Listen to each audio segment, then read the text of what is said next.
সদ্যই অরুণাচল প্রদেশের তাওয়াং সেক্টরে ভারত ও চীনের সেনার মাঝে ঝামেলা হয়। এর আগে 15 জুন 2020-তে লাদাখের গালওয়ান ঘাটিতে দুই দেশের সেনা একে অপরের সঙ্গে বিবাদে জড়িয়েছিল। আরো কিছুটা অতীতে গেলে 2017 সালে ডোকলাহাম বিবাদ হয়েছিল, যেখানে ভারত, চীন এবং ভুটানের সীমা মিলিত হয়। এছাড়া চীন উত্তরাখণ্ড সংলগ্ন সীমাতেও অনুপ্রবেশ করার চেষ্টা করতে থাকে। কিন্তু সবচেয়ে বড় প্রশ্ন হলো, চীন কি সীমা নিয়ে শুধুমাত্র ভারতের সঙ্গে লাগছে? সত্যতা কিন্তু এর থেকে ভিন্ন। চীনের সমস্ত প্রতিবেশী দেশ চীনের কার্যকলাপের জন্য বিরক্ত। আপনাদের জানিয়ে দিই, চীনের 14টা দেশের সঙ্গে প্রায় 22,000 কিলোমিটার দীর্ঘ সীমা রয়েছে। কিন্তু যদি ভূমি ও সমুদ্র দুটো সীমারই কথা বলি, তো এই সময় চীনের 17টা দেশের সঙ্গে ক্ষেত্রীয় বিবাদ চলছে। কিন্তু সবচেয়ে মজার বিষয় হলো, চীনের যেই দেশের সঙ্গে বিবাদ চলছে তাদের মধ্যে অর্ধেকের বেশি তো এখন ভারতের মিত্র হয়ে উঠছে।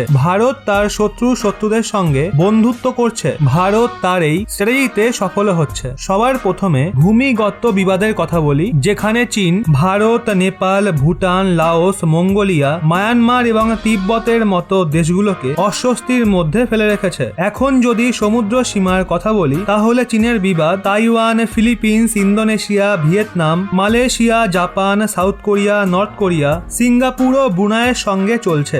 ভারত এখন এই দেশগুলোর সঙ্গে রাজনৈতিক, কূটনৈতিক এবং রণনৈতিক সম্পর্ক বানানো শুরু করে দিয়েছে। সমুদ্রে চীনের আক্রমণাত্মকতার জন্য বিরক্ত ফিলিপিন্স, ইন্দোনেশিয়া, মালয়েশিয়া, সিঙ্গাপুর এবং ভিয়েতনামের মতো দেশ ভারতের সঙ্গে ব্রহ্মস মিসাইল ও তেজস যুদ্ধবিমানের ডিল হয় করে ফেলেছে, নয়তো করতে চলেছে। ভারত এখানে তার ওয়েপেন ডিপ্লোমেসির মারাত্মক প্রয়োগ করেছে, যার দরুন ভারত চীনের জন্য বিরক্ত তার প্রতিবেশী দেশগুলোকে হাতিয়ার দিয়ে মজবুত করছে। চীনের সামুদ্রিক বিবাদ জাপানের সঙ্গেও চলছে, আর জাপান ভারতের সঙ্গে কোয়াডে সামিল রয়েছে। চীনের সঙ্গে ভূমিগত বিবাদ চলা ভুটানে ভারতের আধিপত্য মজবুত করেছে। রিসেন্টলি ভারতের সুরক্ষা মন্ত্রী রাজনাথ সিং মঙ্গোলিয়ার ঐতিহাসিক যাত্রায় গেছিলেন। এই জন্য চীন অনেক অসন্তুষ্ট হয়েছিল। দলাই লামার মাধ্যমে ভারত লাগাতার তিব্বতকে নিয়েও চীনের ওপর চাপ সৃষ্টি করছে। চীন সমর্থক সরকার পড়ে যেতেই ভারত নেপালে নিজের প্রভাবকে মজবুত করেছে। এছাড়া ভারত মায়ানমারও চীনের প্রভাবকে শেষ করার জন্য অনেক